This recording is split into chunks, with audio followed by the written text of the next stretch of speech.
합의되지 않았던 그 인사안 통과시키겠다는 뭐 문자를 받았습니다. 그런데 뭐 전체적으로 말씀드릴게요. 사실 그전 혁신위원회들이 있어 왔습니다만 그 성공하지 못했습니다. 그래서 그분들 말씀에 따르면 나름대로 열심히 노력해서 만든 혁신안들이 번번이 지도부에서 결국은 좌초되는 바람에 뜻을 이루지 못했다는 그런 말씀드리셨습니다. 그리고 그 핵심은 인적 쇄신에 있었습니다.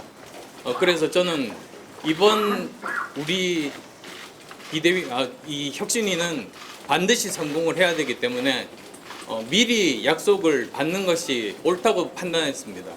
그래서 인선안이 미처 그 합의되기 전에 먼저 저희들이 이런 인적 쇄신안에 대해서 그 최소한의 인적 쇄신안 뭐 두 분이라고 말씀드릴게요. 에 대해서 인적 쇄신안을 비대위에서 받을 수 있겠는지 그 의사부터 먼저 타진을 했는데 주말 동안 여러 번 이렇게 의견을 나누면서 결국은 그 받지 않겠다는 그런 답을 들었습니다. 그래서 만약에 그렇다면 제가 혁신위를 할 이유가 없다. 그리고 또 그렇게 해서 만약에 이제 제가 뭐 혁신위를 한다고 하더라도 그게 받아들여지지 않으면 실패하고 우리 당에는 더 큰 해가 될 거다. 이런 판단을 하게 됐습니다.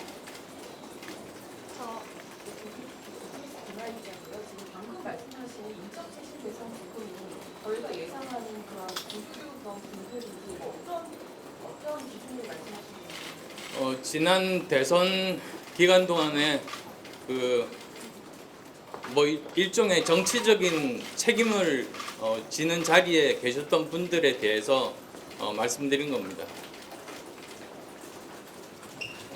대선 후보 교체 관련 교체 논란 관련해서 예.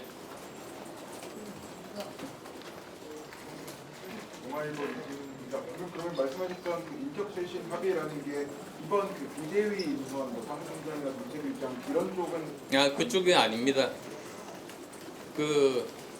뭐 물론 또 따로 백서 TF를 만들어서 거기에서 사실관계 확인들이 다 이루어지겠죠.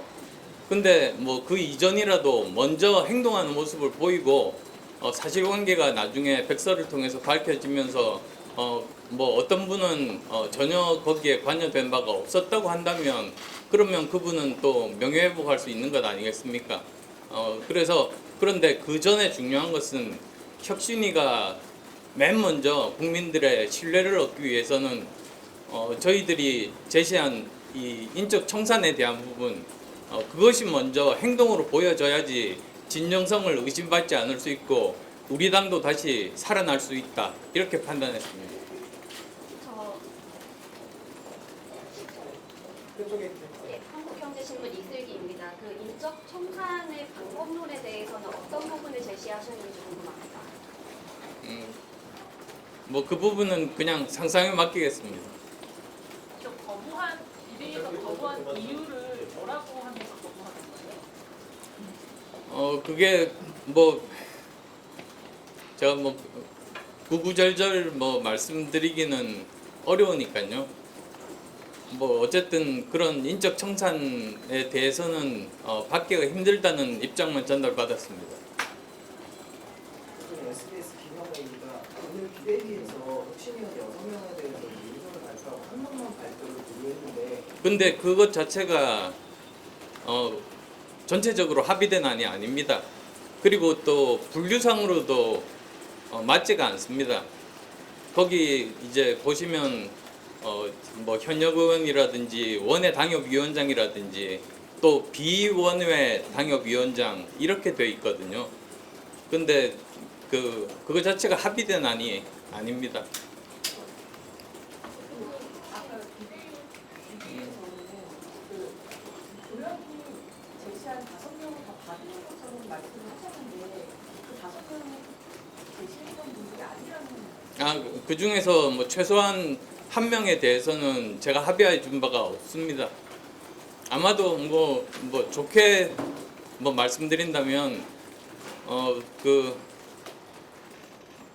제가 합의한 걸로 착각하신 것이 아닌가 이렇게 생각합니다.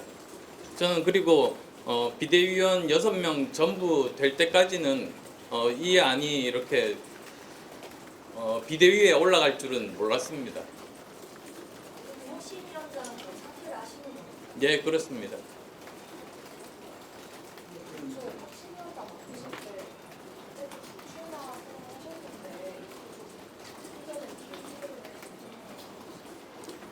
처음 혁신위원장을 맡았을 때 그 당에서 거의 정권을 부여받았다고 생각했습니다. 근데 이제 구체적으로 안을 들어가 보니까 그렇지 않았다는 걸 이제 이 대화 과정에서 알게 됐던 거죠. 그러면 송원석 원내대표한테 뭐 전혀 혁신의 의지가 느껴지지 않았다 이렇게 판단하시는 거예요? 지금 현재 오늘 한 일간지 보도를 보면 아시겠지만, 그리고 또 뭐 갤럽이라든지 리얼미터를 보면 아시겠지만 대구 경북의 우리 당 지지율 자체도 거의 절반 수준으로 떨어져 있지 않습니까? 그래서 저는 굉장히 그 위기감을 가지고 있는데 그것에 대해서 그렇게 그 공감대 형성이 좀 미흡했던 것은 아닌가 생각합니다. 그러면은 친윤과 아까 2명의 인적 청산 요구를 하셨다고 했는데 이게 안 받아들였다고 그랬잖아요. 근데 아니 뭐 이게 친윤이고 뭐 이런 계파에 대한 문제가 아니었습니다. 그러니까 친윤이나 영남의 어떤 기득권에 대한 청산이 전반적으로 이루어져야 된다고 그렇게 보시는 거예요. 그런 얘기는 일단은 이제 최소한의 인적 청산을 행동으로 보여주면 이제 국민들이 믿고 그에 따라서 결국은 나중에 백서를 통해서 진실이 밝혀지면 거기에 따라서 그 범위가 확대될 수도 있겠죠. 그런데 그건 이제 일을 시작하면서 먼저 그것이 받아들여져서 그 다음에 하는 여러 가지 혁신안에 대해서 무리가 없도록 되었을 때 가능한 일이었겠죠.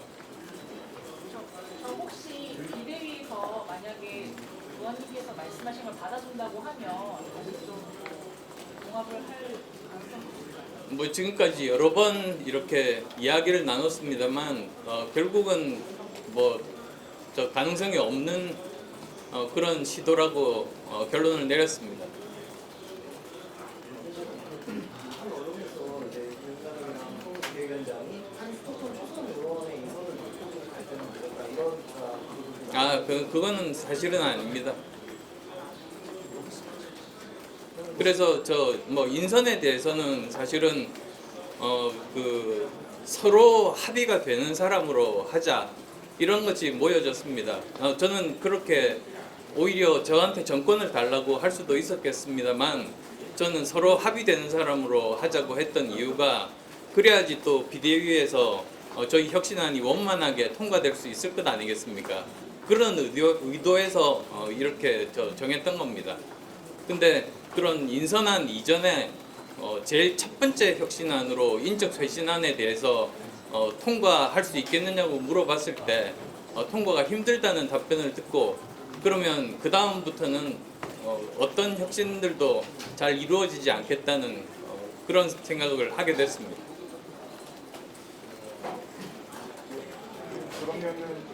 그러면은 지금 조금 전에 비대위에서 인적 구성 발표를 하기 전부터, 그러니까 발표하기 전부터 혁신위원장은 안 해야 되겠다라고 생각을 하고 계셨던 걸로 이해합니다. 제가 이미 어제 말씀드렸습니다.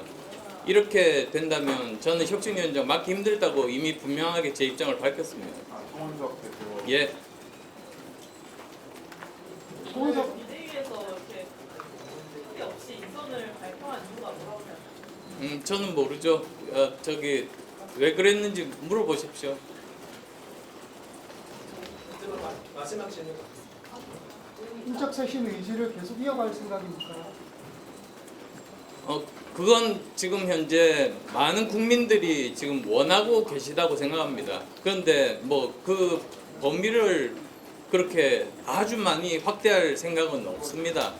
그래도 정말 그 최소한의 인적 쇄신으로 계속 지속적으로 혁신하고 계속 국민들의 지지를 조금씩 받을 수 있는 그런 식의 혁신이 계속되어야 된다.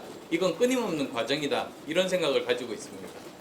의원님 그 인적 청신이 청사하는 부분이 균형에 대해서 한다는 그 부분이 이게 뭐 보면 출당을 시킨다는 그 정도의 의미도 보여요. 뭐 그건 아까도 말씀드렸듯이 그냥 인적 청산이라는 말 속에 여러 가지 방법이 있으니까요. 아까 인적 청산에 출범 부채 뭐 그런 식으로 여지를 주셨는데 그렇게 한정하신 이유가 있습니까? 응? 어떤요? 대선 후보 부채와 관련해서 여지를 남겨주셨는데 그 분들로 한정한 이유가 어떤가요? 우선은 지금 현재 사실 뭐 진실 규명하려면 시간이 걸리지 않습니까? 그런데 지금까지 혁신위들이 노력에도 불구하고 뜻을 못 이뤘던 가장 큰 이유가 거기서도 저와 마찬가지로 먼저 인적 청산으로 행동하는 모습을 보이고 그래야 국민의 신뢰를 얻고 그 다음부터 뭐 여러 가지 정말 그 많은 혁신안들이 통과될 수 있을 거라고 생각한 거죠. 근데 뭐 저도 마찬가지로 지금 현재 뭐 그 비대위에서 이 부분에 대해서 통과시킬 의지가 없었습니다. 여기까지만 하겠습니다. 저희 그럼 두 명의 그 인적 청산의 기준은 뭐였나요? 그건 왜 그 사람들이 인적 청산이 돼야 되냐라는 설명을 보면 어떻게 되나요? 법적인 뭐 또는 법적이라기보다 정치적인 책임을 가진 분들이라고 그렇게 말씀드리겠습니다. 뭐에 대한 정치적 책임? 예. 여기까지만 하겠습니다. 의원님 인적 청산 언제 제안하신 건지 혁신위원장 직후인 게 아니고 그 전에도 말씀하시는 직후에 말씀드렸죠.